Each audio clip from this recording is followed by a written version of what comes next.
Pirmdienā Džiliņģers G-spots mērs pret mēru. Tā ir mūsu jaunā rubrika. Tātad gatavojieties pašvaldību vēlēšanām, kuras notiks 7. jūnijā. Un tā kā mums ienācās interesanta iniciatīva, tad mēs to arī atbalstījām. Un mums ir divi Rīgas mēra kandidāti. Tātad Latvijā pirmajā vietā Ainārs Šlesens un Latvijas attīstībai Juris Pūce. Un atkārtoju spēles noteikumus un formātu. Mums tātad ar katru ir pa 8 raidījumi, pa stundai precīzi, visdažādākiem jautājumiem. Sākam ar vizītkarti, turpinam ar visiem jautājumiem, kas svarīgi Rīgai, kas nav labi, kas ir jādara, kāpēc nav labi.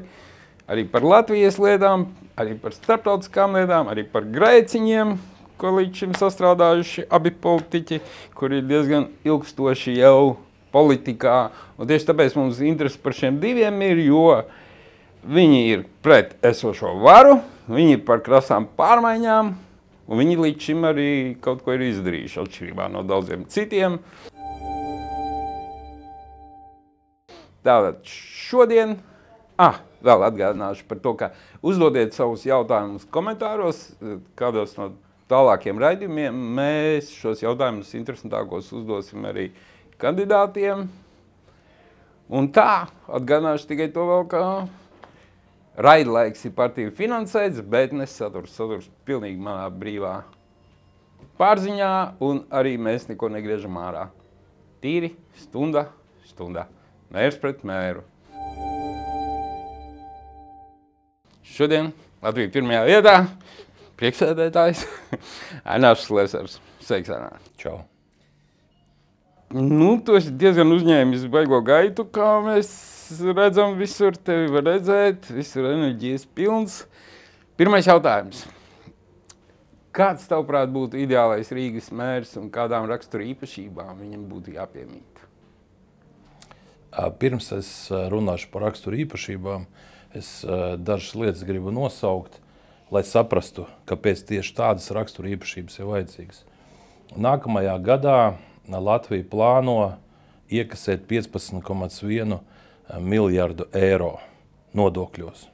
Izdevumi ir paredzēti 17,1 miljards. Mēs aizņemamies 2 miljardus, ko ārējais budžets būs 21 miljards. Lai apkalpotu ārējo parādu, nākamajā gadā mēs maksāsim vairāk kā 0,5 miljardu. 26. gadā mēs maksāsim jau 630 miljonus. Tā ir tā nauda, kas tiek nodedzināta principā kamīnā, jo tā ir tikai parāda apkalpošana. Parāds nekļūst mazāks, katrā gadā viņš turpina augt vidēji pa 2-3 miljardi. Tātad tas ir pirmais raksturojums. Otrs ir Igaunija. Mēs ļoti bieži esam dzirdējuši, ka mums tā kā vajag sasniegt Igauniju, apsteigt Igauniju, valdības pārstāvi ministrs sola, ka mēs dubultosim ekonomiku. Gribu salīdzināt šodien situāciju Latvijā un Igaunijā. Tātad 15,1 miljards ir ienākums Latvijā, Igaunijā 17,7 miljardi ienākums. Tātad Igaunija, mazā Igaunija, kurā dzīvo pa 0,5 miljonu mazāk nodokļu maksātāju cilvēku, iekasēs par 2,6 miljardiem vairāk.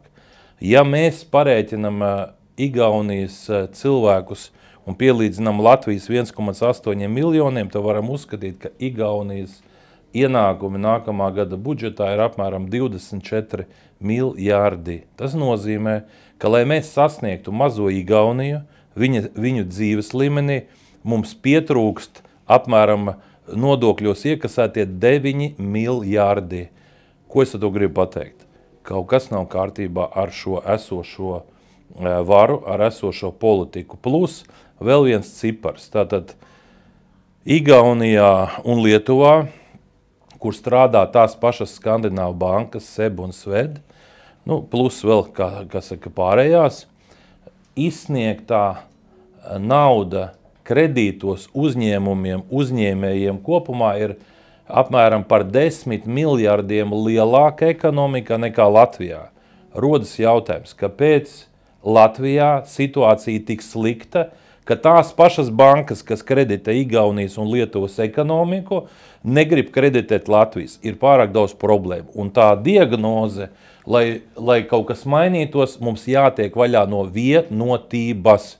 Partija, kura 15 gadus vada valsti, pēdējie 5 gadi pēc tam, kad tika padzīta iepriekšējā doma, teica, ka tas būs restarts, izaugsme, Rīga ir nonākusi stagnācijā, puse no Vecrīgas kafejnīcām ir ciet, labākās vietās veikali, kur vajadzētu būt vislabākajiem veikaliem, viņi ciet un nevarās vaļā, un tā nav nejaušība. Tā ir principā situācija tāda, kad kaut kas ir jāmaina, un līdz ar to ir vajadzīgs mērs, kas būs Rīgas saimnieks, kas atbildēs par visu, kas notiek Rīgā.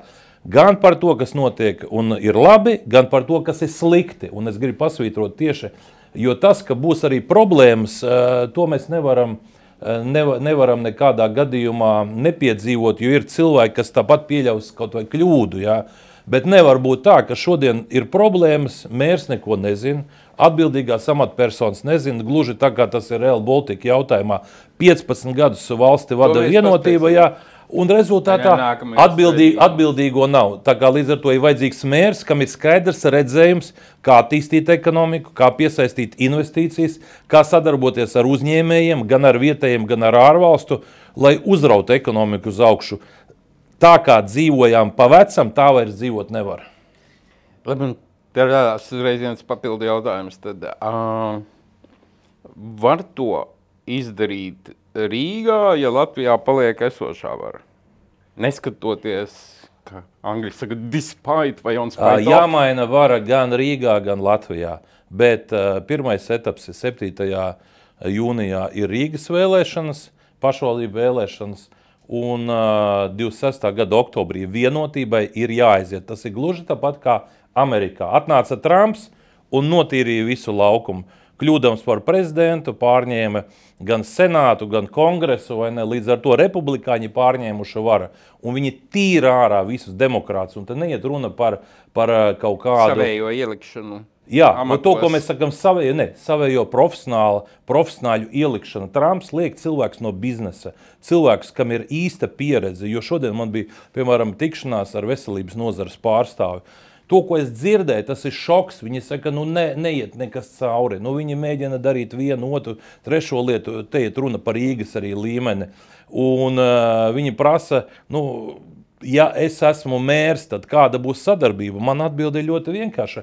Uzrakstiet plānu, kas ir jāizdara, es to realizēšu. Es neiešu viņus mācīt, dzīvot.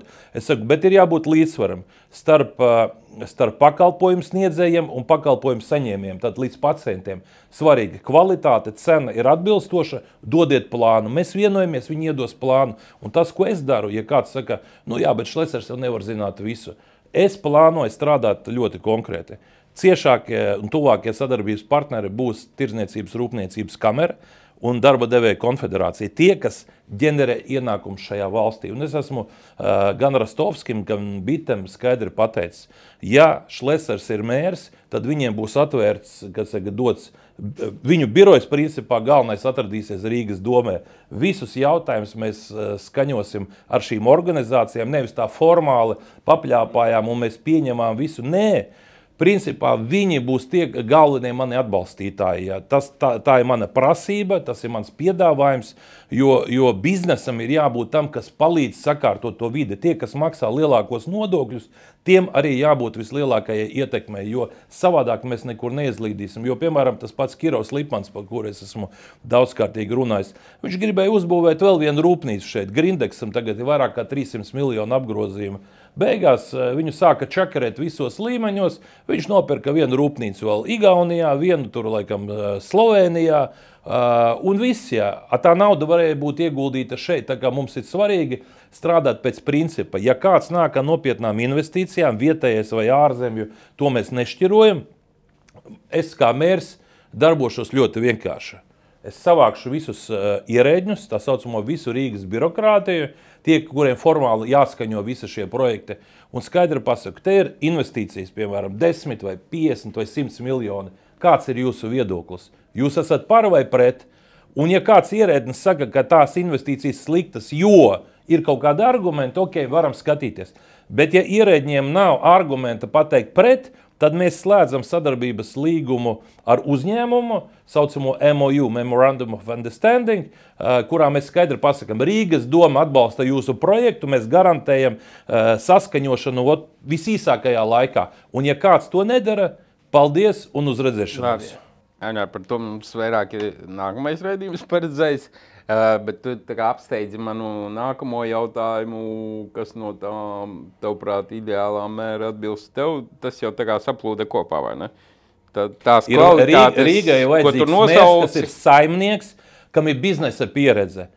Nevis ierēdnis. Pasargdievs nedrīkst būt kāds ierēdnis. Ir jābūt cilvēkam, kam ir īsta biznesa pieredze, kā piesaistīt investīcijas. Jo piemēram, mērs ir tas, kas brauc un pārstāv Rīgu citās pasaules valstīs. Ja viņš brauc, viņa uzdevums ir vest pārunas, lai investīcijas nāk valstī. Kopā ar uzņēmējiem vēl kaut ko. Tas nevar būt ierēdnis, kurš formāli atbrauc un nolasa kādu runu. Mums jābūt ļoti aktīviem. Paskatieties, Tesla, kur atver biroju. Tagad, kur atver savu tirdzniecības centru? Ja? Viļņā. Baltijas centrs būs Viļņā. Ja? Nu, tas ir apkaunojums. Ja? Kāpēc Rīga neko nav izdarījusi? Tas pats Tallinks. Ja? Nu, cik var muldēt? Tallinks aizgāja nevar. Ja? Es varu pateikt uzreiz. Ja es esmu mērs gada laikā, Tallinks vai kāda cita kompānija sāk savienojumu, jā, Rīga, Stokholma, es to izdarīšu maksimums gada laikā. Es nevaru izdarīt ātrāk, jo kuģis ir jāpārliek no cita maršruta. Es to izdarīšu. Labi, mūsu nākamajā raidījumā mēs sākam tieši ar konkrētajām lietām, ko Rīgas labā pirmajā gadā tu ieviesi. Jā, viens tikai komentārs. Jā. Es jau biju tas, kas atved to Tallinku. Kad es biju satiksmes ministrijā, es satikos ar Tallinku, izsaucu Rīgas brīvos pārstāvjus un cits un skaidri pateicu, ja, mēs pieņemam lēmumu, mēs dodam zaļo gaismu. Tur bija problēmas ar Iļiču, bija kaut kāda viens vecs kuģis stāvē. Es atrisināju to 5 minūtēs un viss notika. Ja. Tieši tas pats jāizdara šodien. Atkal skrien pa priekšu manam nākamajam jautājumam, jo mans nākamais jautājums bija, kā tu pats nopozicionētu savu biogrāfiju plus, ko tu labu esi izdarījis politikā. Tev ir apmēram 10 minūtēs. Nu, ko es varu pateikt? Ja, tad, kad man bija 20 gadi, es aizbraucu uz Norvēģiju, ieguvu zināšanas, iemācījos angļu un norvēģu valodu, 22 gados izveidoju Latvijas informācijas tirdzniecības centru, kā rezultātā simtiem miljonu investīcijas ienāca Latvijas ekonomikā, joprojām visi redz Rimi veikals, es biju gan līdzīpašnieks, gan pirmais Rimi ģenerāldirektors, gan arī tirdzniecības centra, Alfa, Molsu un daudzi citi, Origo un tā tālāk, plus viesnīca tur Latvija un daudz kas cits, daudzi nekustamie īpašumi, Saliena, kur tagad visi tie piņķos skolas un golfa klubi, tas arī ir bijis viens no maniem projektiem. Tas ir tas, ko es darīju līdz ieiešanai politikā. Ieejot politikā, redziet, daudzi saka, jā, Šlesers, jā, bet viņš tur to.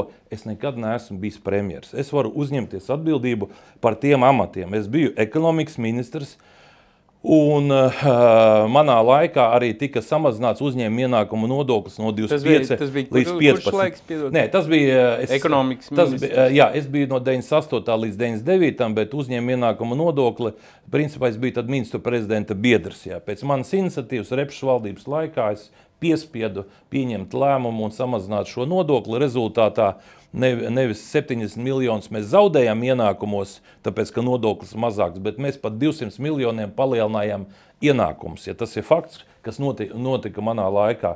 Vienlaicīgi strādājot 5 gadus satiksmes ministrijā, pirmkārt, tajā laikā ostas bija pārpildītas ar kravām, dzelzceļš nebija dotējums, ja, tā kā tas ir patreiz, plus Tallinks, to, ko es teicu, to es atvedu, es ar viņiem sazinājos, viņi atnāca uz ministriju, es izrullēju, vienā dienā mēs pieņēmām lēmumu, paspiedām rokas, un Tallinks sāka braukt jau diezgan ātri. Plus Tas pats Rainers, kuru es atvedu, manā laikā pa 700% palielinājās apgrozījums lidostā, pasažieru apgrozījums, un plus cenas no 500 apmēram latiem vidējā cena, viņa nokritās tur lētākās biļetes sāka maksāt sākot no 20 lati, kas iepriekš nav bijis, plus daudzie lidojumi, tas viss tika izdarīts.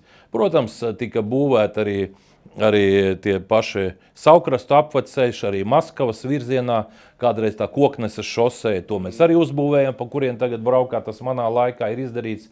Nu, protams, ir lietas, kuras droši vien arī neizdevās izdarīt, bet es neesmu bijis premjers. Es nevaru atbildēt par visu to, kas notiek valstī. Bet viena lieta, par ko daudzi ļoti spekulē, bet gribu atgādināt, ka 2008. gadā, tad, kad iestājās finanšu krīze pasaulē, bankrotēja Lehman Brothers, amerikāņu banka, un tad viss sabruka, tā skaitā arī Latvijā, tad situācija bija tāda, kad mūsu koprodukts samazinājās par vairāk nekā 20%. Piemēram, būvniecības nozara praktiski nomira. Viss, viņi tika izslēgta. Jā, viss apstājās. Banka saka, neko nefinansē, privātie nefinansē, viss stop. Tur kaut kādi daži projekti, ko vēl valsts un pašvaldība pēc inerces finansē, privātais viss nomira. Un nekustamā īpašuma biznesa nomira. Tie, kas bija paņēmuši kredītu bankā, nopirka sev kaut kādu dzīvokli māju, viņi nevarēja neko atmaksāt, jo biznesa viss bija beidzies. Tu pats arī biji ieberzies tur bišķiņ? Nē, es tajā laikā nebiju ieberzies, bet es sēdēju ar tiem, kas bija ieberzušies, un viņi saka, ja nekas nemainīsies, tad viss ir pabeigts. Nu, pilnībā. Un tad radās doma par uzturēšanās atļaujām. Un rezultātā, pagrozot likumdošanu, ļaujot tajā laikā tie bija pret 100 000 latu investīciju, kas bija apmēram 142 000 eiro, dabūt uzturēšanas atļauju. Caur šo programmu Latvijas ekonomikā ienāca 3,5 miljārdi eiro. Un ja kāds saka, kas no tā Latvijai, tad es šodien varu paskaidrot. Pirmkārt, daudzi latvieši, Latvijas pilsoņi, kuri bija paņēmuši bankā kredītu, viņi varēja pārdot to savu īpašumu un norēķināties ar banku un vēl dabūt daļu naudas atpakaļ. Nevis bankrotēt. Tie, kas pirms tam to nebija tāda iespēja, viņi bankrotēja, banka viņiem ir atņēmusi un vēl šodien viņi bēguļo kaut kur pa pasauli, jo viņi palikuši parādā bankai naudu. Tas ir viens, kas notika. Tālāk. Šajā procesā būvniecība tika atdzīvināta, atkal sākās vilkme, sāka būvēt visādus objektus, tālāk mēbeļnieki sāka strādāt, tas viss radīja vilkmi, nu kā bija vajadzīgs mēbeles, bet tirgotāji. Bet kur bija tavs pienesums tajā 2008. Likums pats. Tas bija likums, mēs jau zinām tālāk, ja tas nebija 8. Tas bija likums jau 9. gāja, 9., 10. Un tu to brīdi es izdomāju, tas bija mana ideja. Bet kas to brīdi bija? Es biju Saeimas deputāts. Tajā brīdī es biju Saeimas deputāts, bet es izbīdīju cauri Saeimā likuma projektu, kur neviens nesaprata līdz galam, jo šis konkrētais tehniskais grozījums konkrētajā likumā neparedzēja ietekmi uz budžetu. Tas prasīja 0, jo parasti ir kā, ja tu piedāvā, piemēram, saka, iedosim naudu tik un tik pensionāriem, visi piedodiet, finanšu ministrija saka, stop, nav naudas, vai ne?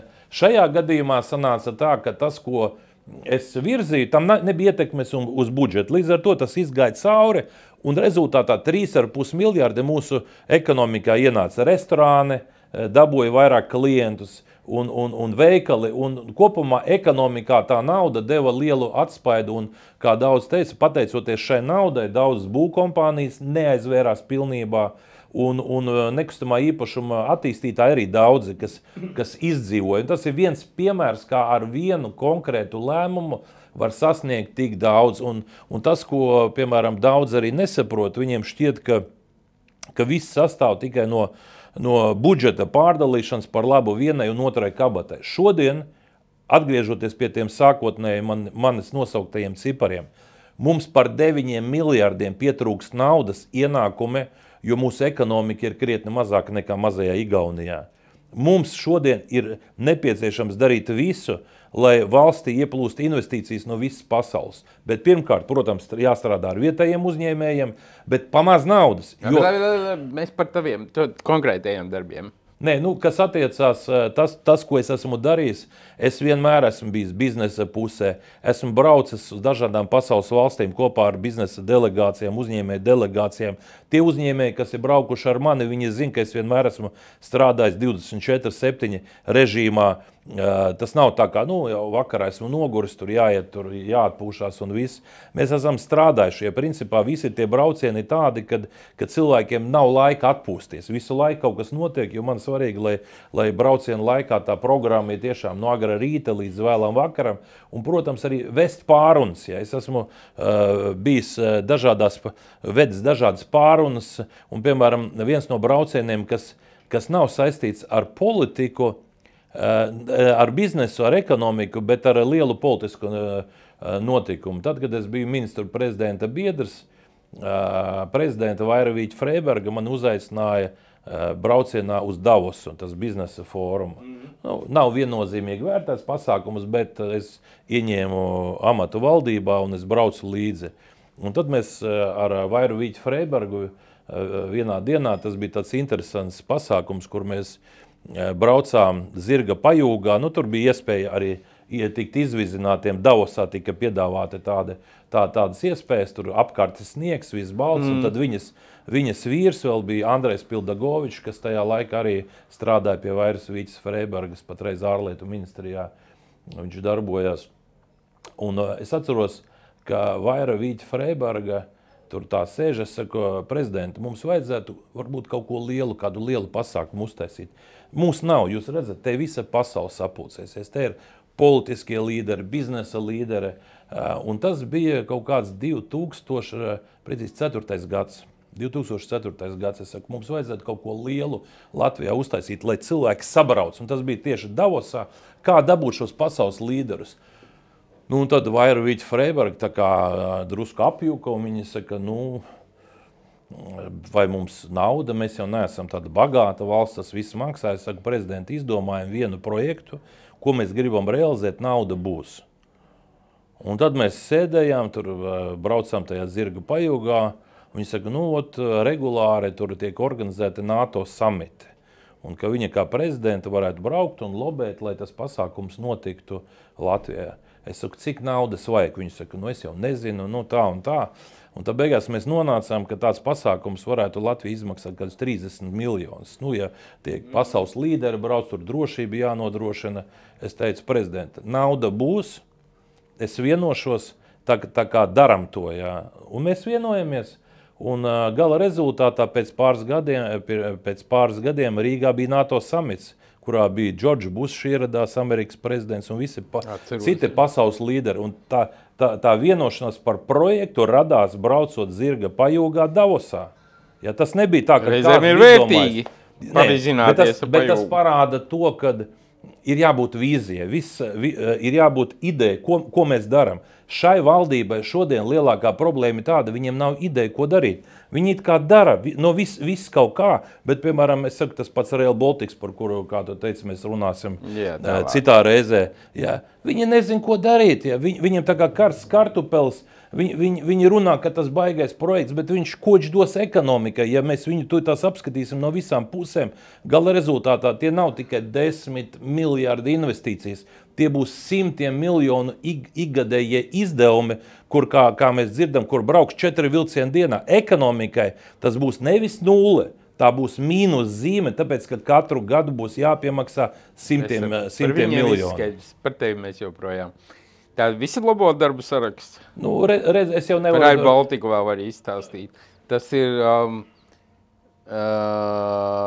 tad, kad tev tur izdevās, pacelt to Air Baltiku, tagad viņi jau... Tas, kas notiek patreiz, es negribu daudz kritizēt, tas ir daudz jau izskanējis, bet stāsts bija ļoti vienkārši. Air Baltics negribēja vērt vaļā tiešos lidojumus. Es izsaucu pie sevis akcionārus no Zviedrijas, SAS grupu, un es saku, tā un tā, vajag no Rīgas vērt tiešos lidojumus. Uz ko SAS vadība saka, nē, jums nevajag, jums viss ir labi. Mēs nodrošināsim jums lidojumus caur Kopenhāgenu uz Stokholmu. Viņi atklāti pateica, ka viņu mērķis ir neattīstīt Rīgas lidostu, jo ir attīstītas citas lidostas Stokholma un Kopenhāgena. Viņi ienāca iekšā un viņi nobloķēja šo konkrēto Rīgas lidostas attīstību. Un tieši tāpēc, ka nebija iespējams izdarīt spiedienu, piemēram, es izdarīju vienreiz spiedienu uz viņiem, es saku, būs valsts vizīte uz Parīzi. Mums jāatver, mums vizītes laikā jāpaziņo, ka mēs atvērsim tiešo lidojumu Rīga-Parīze. Viņš saka, nē, tas neatmaksāsies, tas nav labs Rīga-Parīze, vai ne? Gala rezultātā, kā man teica, esot izgājis pēc sarunas ar mani, bija ļoti nosvīdis, teica, ārprāts, laikam būs tomēr jāatver. Tad vizītes laikā Vaira Vīķa Freiberga paziņoja, ka mēs atveram arī tiešos lidojumus Rīga-Parīze, bet stāsts ir tāds, tas bija ļoti smags. Un tad, kad es sapratu, ka ar Air Baltiku nav iespējams vienoties, jo viņiem ir citas idejas, kā attīstīt kompāniju, jeb kā neattīstīt kompāniju, kā turpināt attīstīt Kopenhāgenu un Stokholmu, tad es devos uz Īriju, satikos ar Maiklu Līriju, un es aicināju sākt lidojumus no Rīgas. Un tā saruna jau arī, lai daudzi to ir dzirdējuši, bet izstāstīšu vēlreiz. Maikls Līrijas saka, kāpēc jālido no Rīgas? Ir daudz citas lidostas, kuras stāv rindā. Tagad, viņš teica, kaut kādas 11 lidostas stāvot rindā, kas grib, lai Rainers lidotu. Es saku, es esmu ministru prezidenta biedrs, atbraucu, kas saka, ar mērķi vienoties. Es saku, cik bieži pie jums brauc ministri, lai pa ko vienoties? Viņš saka, vispār, tu esi pirmais. Viņš saka, labi, viņš saka, varam lidot. Un tad viņš paņem uz papīra lapas un uzraksta 4,50. Viņš saka, ka mēs maksāsim par visiem pakalpojumiem, saucamiem ground handling, tas ir pasažieru tā nodeva un bagāžu apkalpošanas, 4,50 par pasažieru. Mums tajā laikā cena ir 21 eiro, apmēram. Ja. Man nav mandāta tagad teikt. Tas ir noteikts valsts kaut kāds. Nē, tas ir tas, kas bija Latvijā noteikts. Mēs bijām ļoti dārgi. Ja tev jāmaksā tikai par viena pasažiera apkalpošanu 21, tad biļete tu nevari pārdot pa 19, kā tas bija. Tad cenai jābūt zemākai. Un es saprotu, ka es nevaru vienkārši piekrist, jo man nav naudas. Un tad es tīri kā biznesmenis sāku domāt, un es saku, man ir priekšlikums. Man priekšlikums ir tāds. Man vajag pasažierus, jums vajag 4,50. Un tad es sāku zīmēt viņam uz tās pašas papīra lapas. Ja jūs atvedīsiet 50,000 pasažierus, es jums iedošu 10% atlaidi. Jūs atvedīsiet 100,000 pasažierus, es iedošu 20% atlaidi. Un ja jūs atvedīsiet man 500,000 nākamgad, tad es jums iedošu 80% atlaidi un tie 4,50.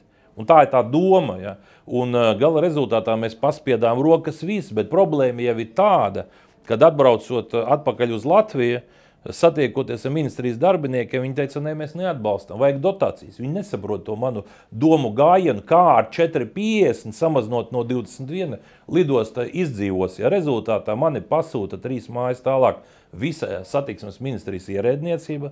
Pēc tam es izsaucu lidostas vadītāju, viņš pasūta man arī 3 mājas tālāk, saka, ministra kungs, priekš kam jums to vajag? Mana alga lielāka nebūs. Un es atbildu par lidostu, viņš pat savā galvā nesaprata, ka lidosta tie ir vārti turismam, vai ne?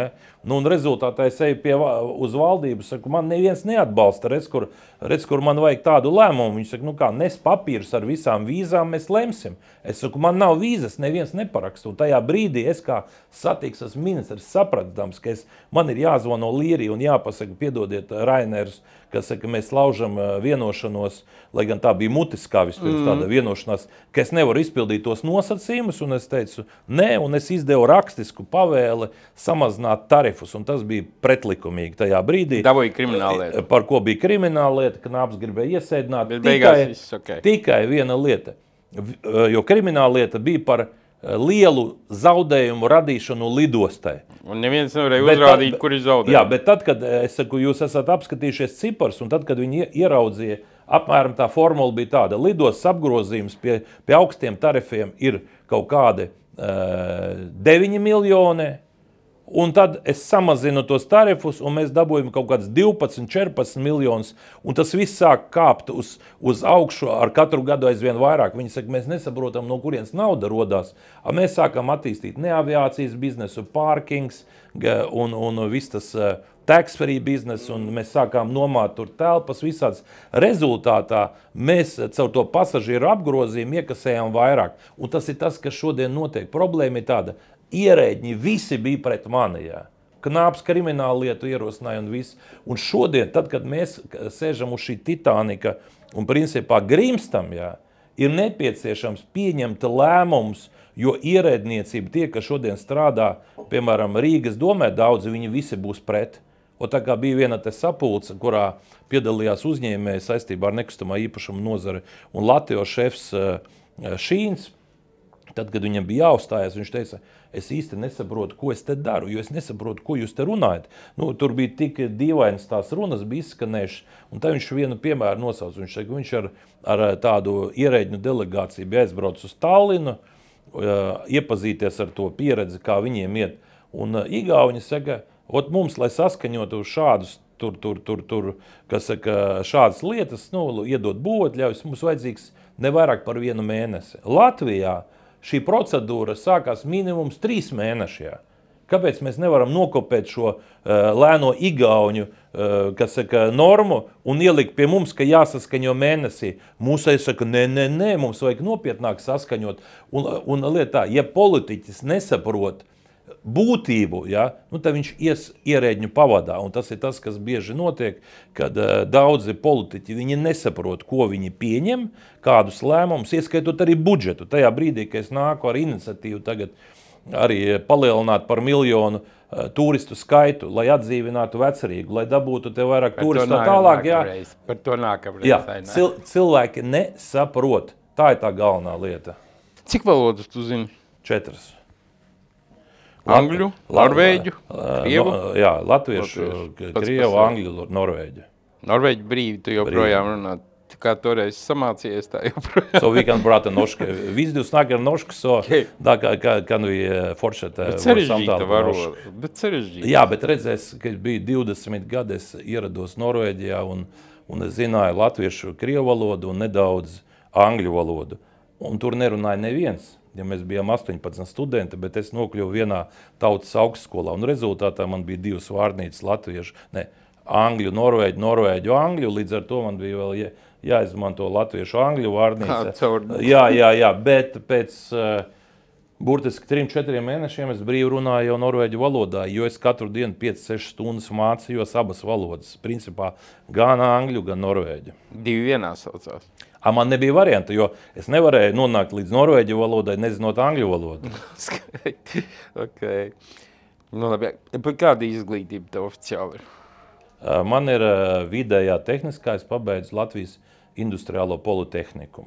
Norvēģijā tas neskaitās, tā ir tautas augstskola, bet... Kur bija kristīgā akadēmija? Kristīgā tautas augstskola, jā, bet kāpēc neskaitās? Tā nav tipiska augstskola, tas ir Norvēģijai, tad, kad jaunieši pabeidz vidusskolu, un viņi vēl nav izdomājuši īsti, kur iet, tad ir šīs tautas augstskolas, tā viņas saucās. Pārdomu laiki. Jā, kur viņi dzīvo ārpus ģimenes, un tad viņas dzīvo kopā ar citiem studentiem, jauniešiem. Bet ir arī kaut kādas lekcijas, visu? Jā, tā ir normāla skola, tā ir normāla skola, bet, kā es teicu, pateicoties tieši šīm mācībām, es iemācījos angļu, norvēģu valodu, kas principā bija par pamatu tam, lai es varētu veiksmīgi izveidot biznesu Norvēģiju. Jo es nebūtu zinājis norvēģu valodu, tad droši vien visi šie projekti, kuri realizēti, nebūtu sanākuši. Jā. Tu esi miljonārs? Esmu dzīvē nopelnījis daudz miljonus, bet ja šodien skatās, kā no biznesa esmu izgājis, esmu nodevis to ģimenei, teiksim tā. Bet ja rēķina ģimenes, mēs vērtības ir miljonos mērāmas. Jā. Es arī tādā kontekstā, bieži saka, ka pāēdušais nepēdušo nesaprot. Tādā kontekstā. Redziet, mēs ar tevi esam vienreiz šeit jau tikušies. Jā. Tajā laikā es teicu, es esmu vectētiņš, man ir mazbērns. Tagad man jau ir 2 mazbērni. 2 mazdēli. Dzīve iet uz priekšu. Jā, dzīve iet uz priekšu, un kā es teicu, es gribu, lai mani mazbērni dzīvo šeit. Un es redzu to, ka ja mēs šodien nepamainam esošo situāciju, būs viss ļoti, ļoti slikti. Ļoti slikti. Un es redzu, ka mūsu valstī ir pārņēmuši ierēģi, ierēdniecība, birokrāti, un viņiem nav risinājumu šajā valstī. Viņi ir gatavi turpināt aizņemties pa 2, pa 3 miljardi. Un principā es to redzu, ka tā ir sava veida arī misija. Ja man vēlētāji uzticēs, dos to atbalstu, jo šodien, ja mēs izejam no tām sabiedriskajām aptaujām, pēdējās arī ir, kur es esmu pirmajā vietā ar 20,9%, kur esošam mēram ir 2 reizes mazāks tas atbalsts.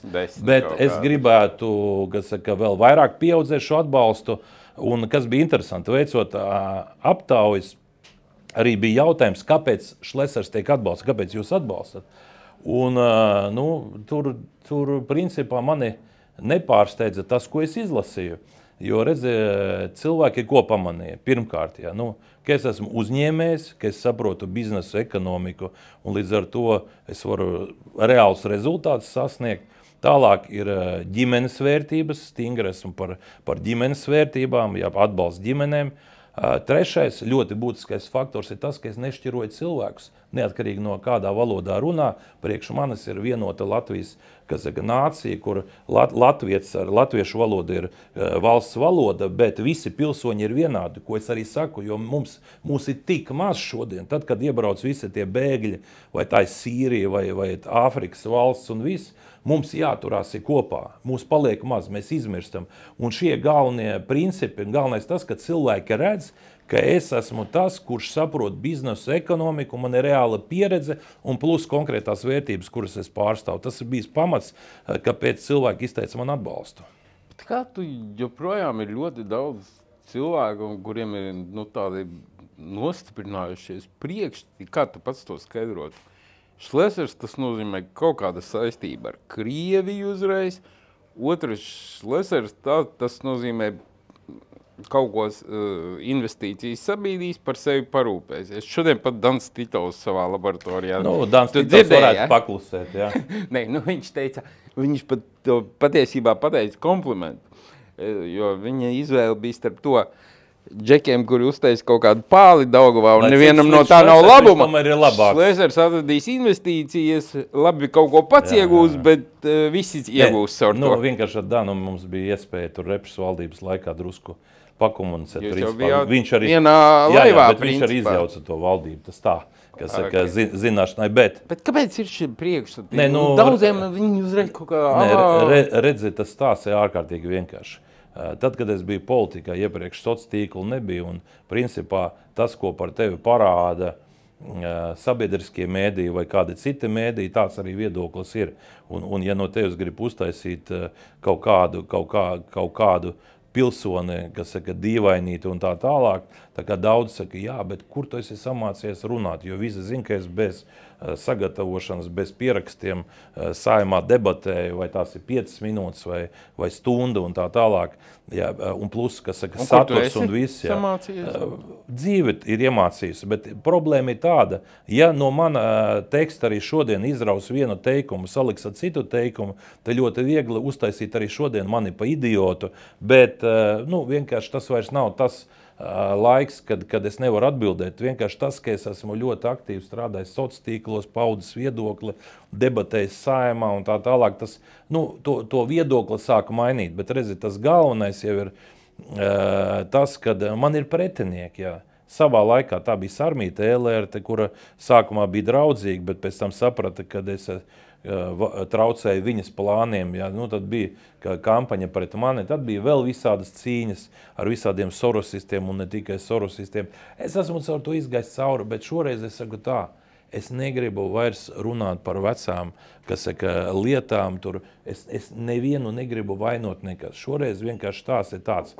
Mūsu valsts ir jāizvelk ārā no šī purva, kurā mēs esam nonākuši.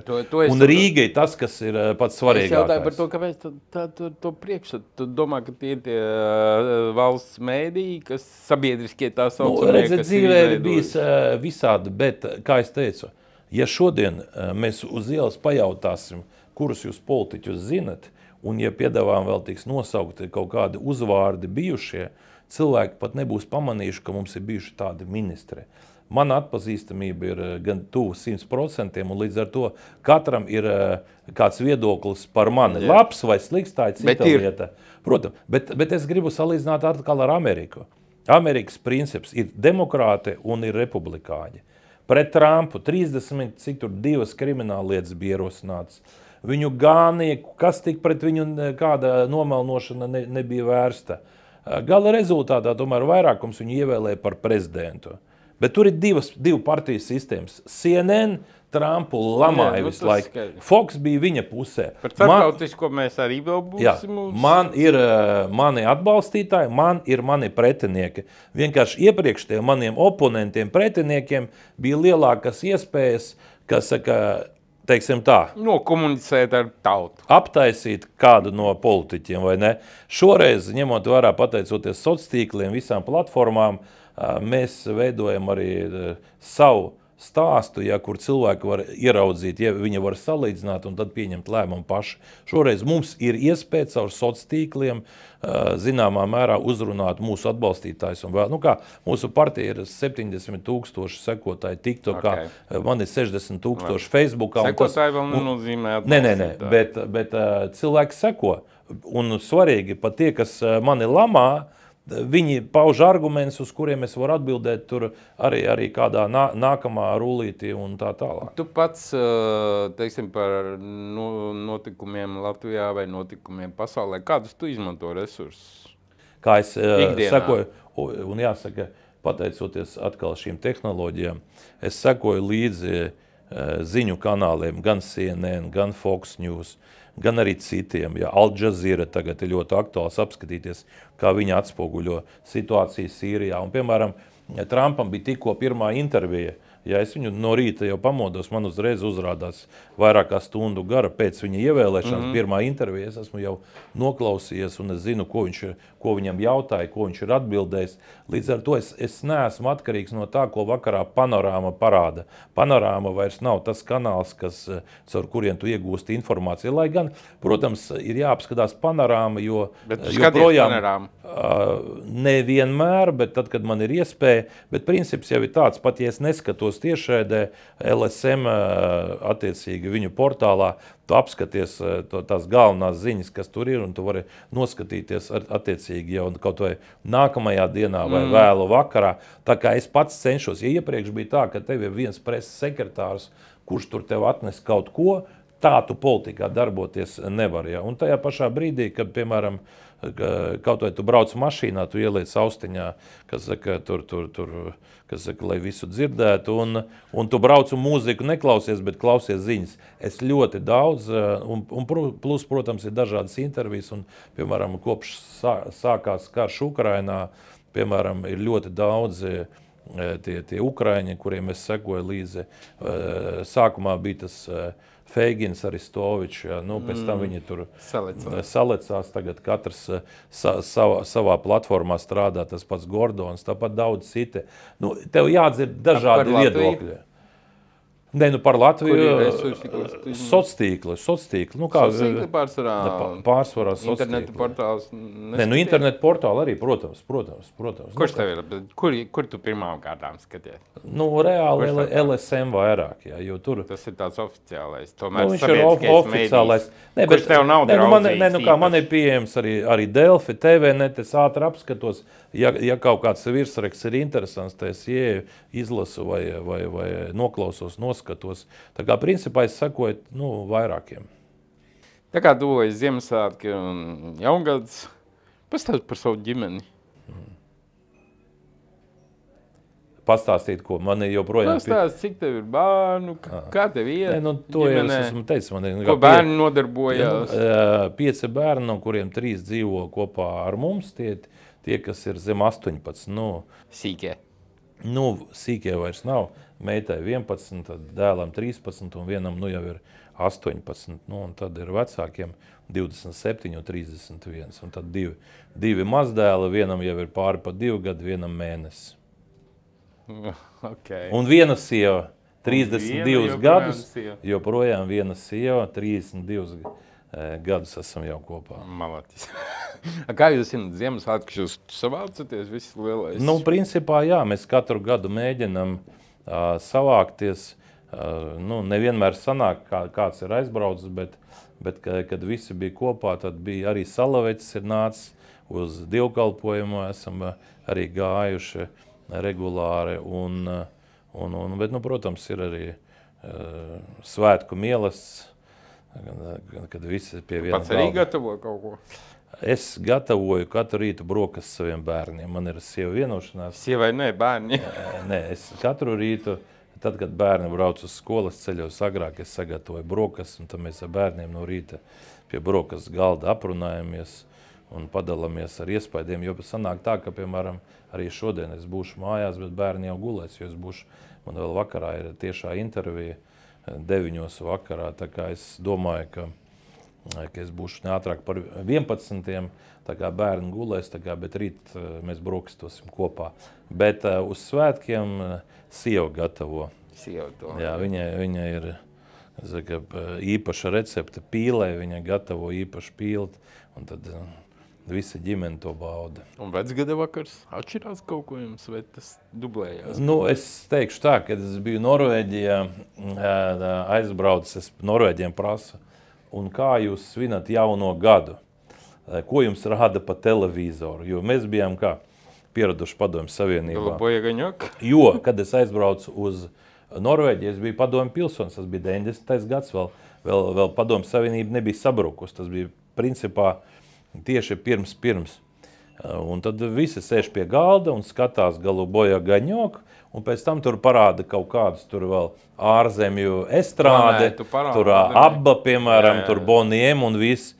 Norvēģi skatās lielām acīm, viņi saka, viņi pie televizoru nesēž, viņi iet ārā, tur tusē. Kāpēc? Tāpēc, ka Norvēģijā, tāpatās kā visā pārējā rietumu pasaulē, cilvēki nesēž pie televizora jaungad, tāpēc, ka viņi visu var skatīties katru dienu.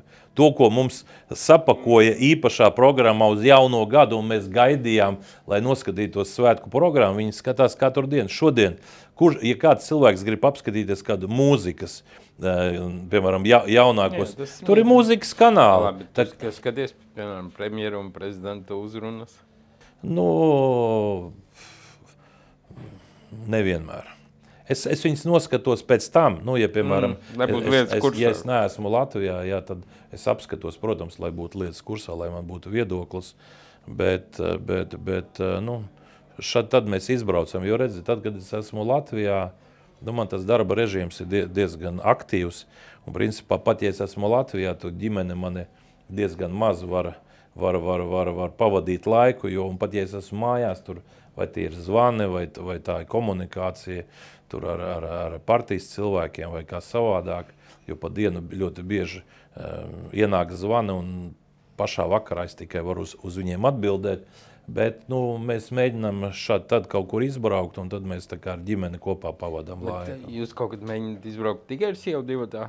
Nē, sanāk jums? Nesanāk? Nē, mēs ar sievu šādi tad izbraucam uz kādu nedēļas nogali, bet pamatā mēs braucam ar sevišķi jaunākajiem bērniem. Un tā ir sanācis, ka, ja apskatāmies bildes no mūsu jaunības, ir sanācis tā, ka vienmēr kāds bija ratos.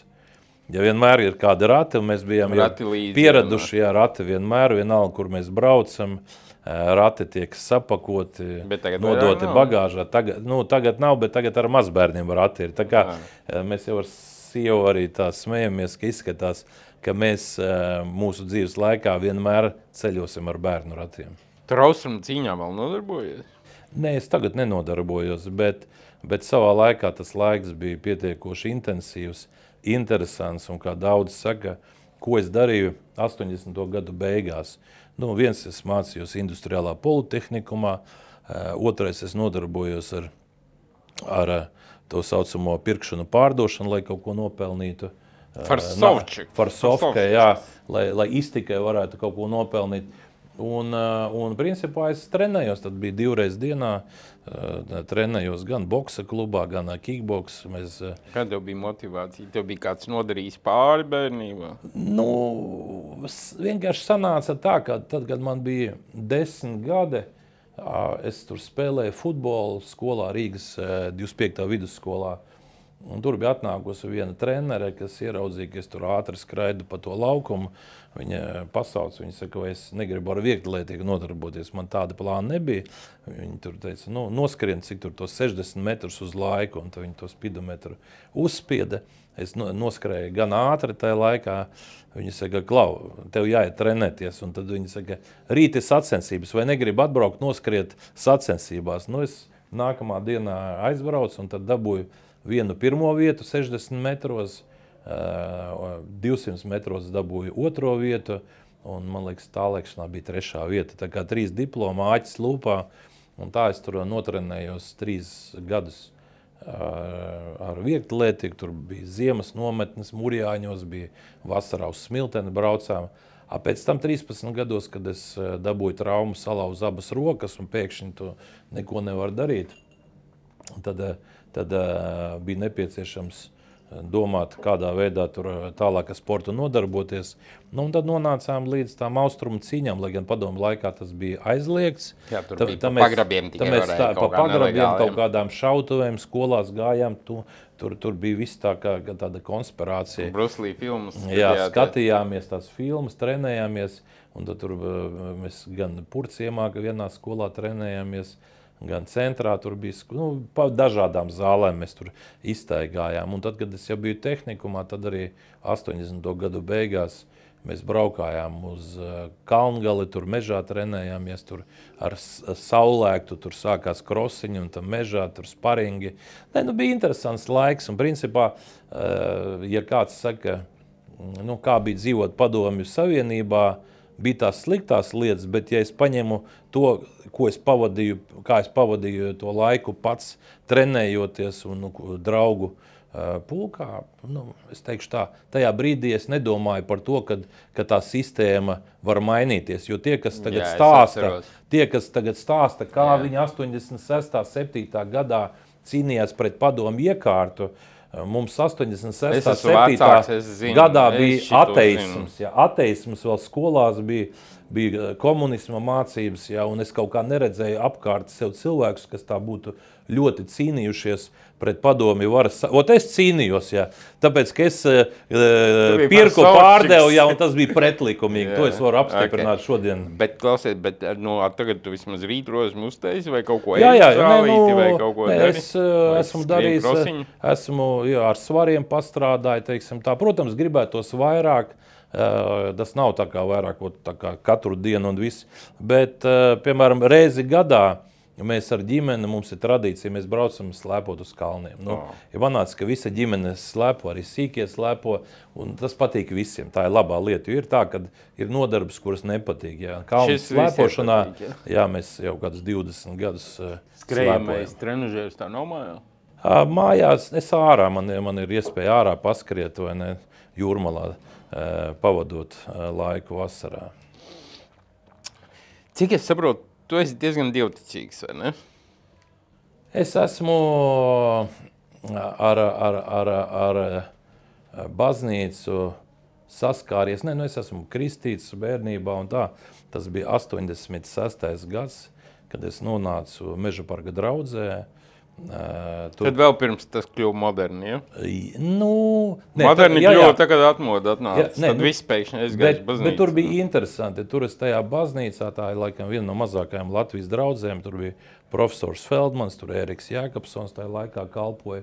Un mēs nonācām līdz tai draudzē kopā ar dažiem čaļiem, bet bija doma nevis tur iet uz baznīcu, meklēt Dievu, bet bija mērķis iepazīties ar Ēriku Jēkabsonu, kas tajā laikā tāds melnā josta, tāds mācītājs, tas bija tāda intriga jauniešiem, un tā mēs nonācām, un tad es daudzus gadus pavadīju te baznīcā arī regulāri, ejot uz dievkalpojumiem, lasīt daudz bībeli, visu, bet tas bija padomi laiks, un es atceros, tad, kad es satikos ar daudziem tā laika maniem tādiem čomiem, un sāku tur stāstīt par baznīcu, par visām lietām, tad arī daudz bija mani norakstījuši, teikuši, tas ir sajūtas prātā, tur tas ir aizgājis kaut kādā citā realitātē.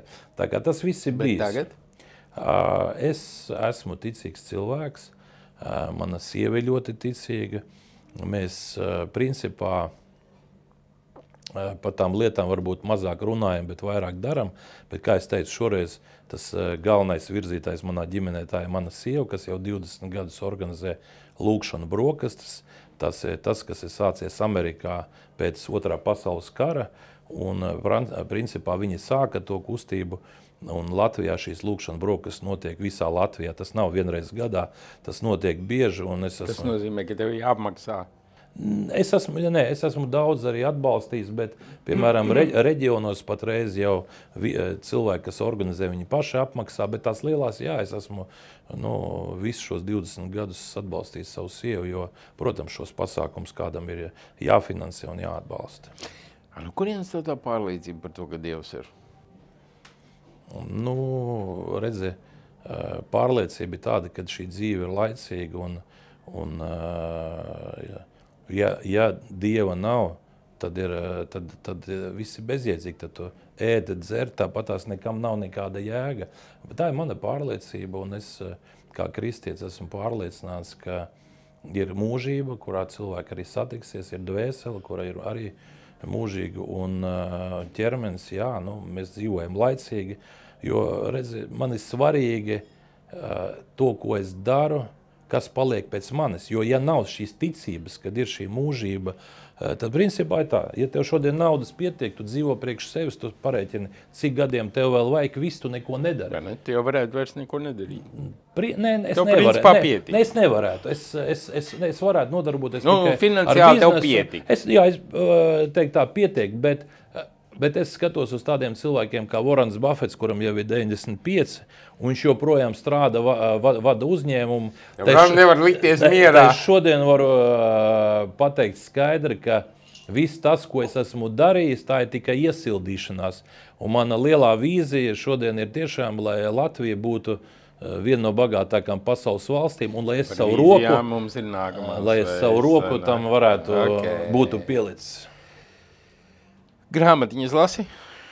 Gribētu lasīt vairāk, bet es atkal šodien varu atbildēt sekojoši. Es ļoti daudz tās saucamās audio grāmatas, jeb audio versijas intervijas. Tas, kas mani fascinē, piemēram, savā laikā es lasīju grāmatas par dažādiem uzņēmējiem, jā, gan par to pašu Trumpu, gan par Warrenu Buffetu, gan par Rockefelleru, daudziem citiem, ja tās viņu biogrāfijas tur atrast kaut ko. Šodien tā informācija, jo iepriekš bija tā, ka nebija alternatīvās informācijas, tev bija jālasa.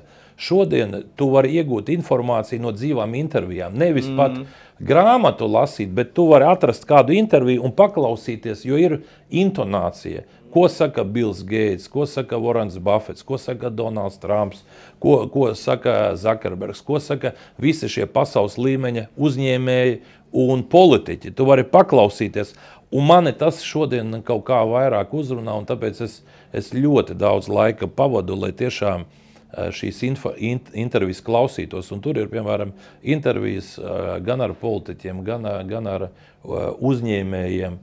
Piemēram, tad, kad bija priekšvēlēšanu kampaņa Trumpam pirmā, es praktiski katru dienu sekoju tai kampaņai, mēģinādams saprast. Viņš brauc pa dažādām pilsētām, it kā meseģi visur ir vienādi, bet tad mēs redzam to Detroitā, viņš vairāk runā par rūpniecību, par autobūvniecību, Teksasā viņš runā vairāk par naftas biznesu, un tā tālāk atkarībā no tā, kur viņš brauc, viņš tēmas pamaina. Tā kā tas ir tas, kas atbild tāda, es ļoti daudz laika pavadu, jo grāmatu lasīšana, tas ir ļoti svarīgi, lai tu iegūtu informāciju, lai tu varētu padomāt un paņemt kaut ko labāko.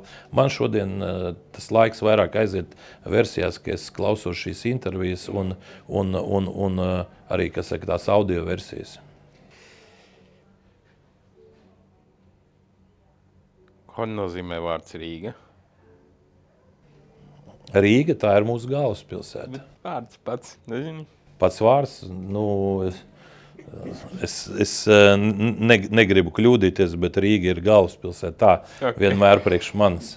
Droši vien kaut kāda jēga tam varbūt ir bijusi. Tur ir baigās versijas, slāva versija, vācu versija un vēl blā. Nē, Igaunijā, ja tu brauc ar Rijā, jā, tā kā tam katram vārdam ir... Rija ir viens no versijām. Jā, viena, tāpēc arī, piemēram, daudz saka, kāpēc ir saucamie krievi. Kāpēc mēs saucam pa krieviem? Ja? No kurienes tāds vārds? Izrādās, ka Krīviči ir bijusi cilts vēsturiski pirms ilga laika, kas dzīvoja tuvāk tieši visam šim reģionam, saucamajai Latvijai, ja? Un tie vārdi ir atnākuši, bet Rīga ir dibināta 1201. Gadā, tā kā tā vēsture ir gana sena. Okay. Kāds ir pēdējais kultūras pasākums, ko tu esi apmeklējis? Vai. Kur sieva tev ir aizvedusi? Droši vien būtu tā pareizi teikt. Uz kultūras pasākumu, uz kino, godīgi sakot, diezgan pasen mēs neesam bijuši. Un tā ir vēl viena problēma. Mājās uz teātriem mēs esam bija tāds periods, kas staigāja ļoti daudz, bet tas ir pirms atgriešanas politikā. Sieva regulāri ņēma visdažādākās biļetes, dažādākos teātros. Mēs staigājam, bet ir kaut kādas izrādes, piemēram, viena no izrādēm, kura man visvairāk tāda palikusi atmiņā, tas ir ne katram, bet tas ir tas par Ablomovu. Hermanis, kuram tikko kultūras ministrijas amatu piedāvā. Jā, viņš ir izcils. Hermanis ir izcils režisors, arī tu esi izcils, bet jūs esat ļoti dažādi un katram ir savs rokraksts. Katram jādara savs darbs. Kā Hermanis teica, ka viņš ir režisors un viņš pats mēģina režisēt savu dzīvi un plānus, tāpat kā tu to dari. Arī es zināmā mērā esmu režisors tam darbam, ko es daru. Pēdējais jautājums, tev ir minūte 20 sekundes. Kādas ir tavas vājās vietas? Es saprotu, ka pretiniekiem nevar viņas teikt, bet kā tu pats uzskati? Kas ir tev sevī labojams, kas tev pašu besī?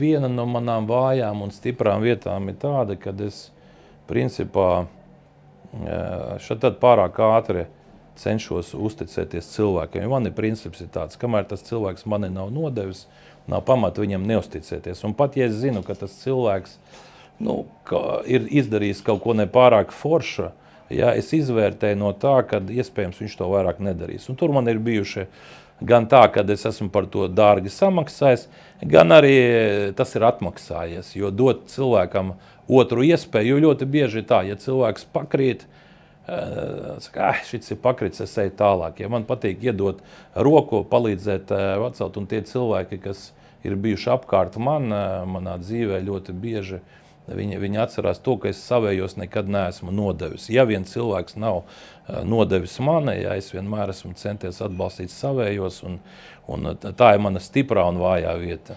Ok, paldies, Ēnār. Nākamreiz sāksim, tātad nākamā saruna mums ir vispār par Rīgu, kāpēc notiek tā kā notiek un ko mēs varam uzlabot, bet pirmais būs ļoti konkrēts jautājums, ko tieši pirmā gada laikā, ja tu kļūsi par Rīgas mēru, ko tieši tu darīsi, ja? Es uzreiz atklāti Jurim arī to pašu izstāstīju. Un paldies Balzām bārnam par viesmīlīgām telpām, un es joprojām saltu Van Next smēģēju, nejūtu pat dūmus vispār, ja? Man ir ūdens ielēs. Man ir sajūta, ka es pilnīgi reāli cigaretes smēģēju. Tas ir ļoti unikāls pasākums no jaunā gada. Šis pat nav kā, es saprotu, vienkārši forši tas process. Pārēj uz ūdeni, redzi, nenožēlos. Okay. Mēs jau sastāvām no ūdens, pēc kam vēl gāzi sevi ūdeni. Labi, paldies visiem. Tiekamies nākamajā raidījumā. Priecīgu Ziemassvētkus, priecīgu jauno gadu. G-spots, mērs pret mēru. Turpināsim. Paldies!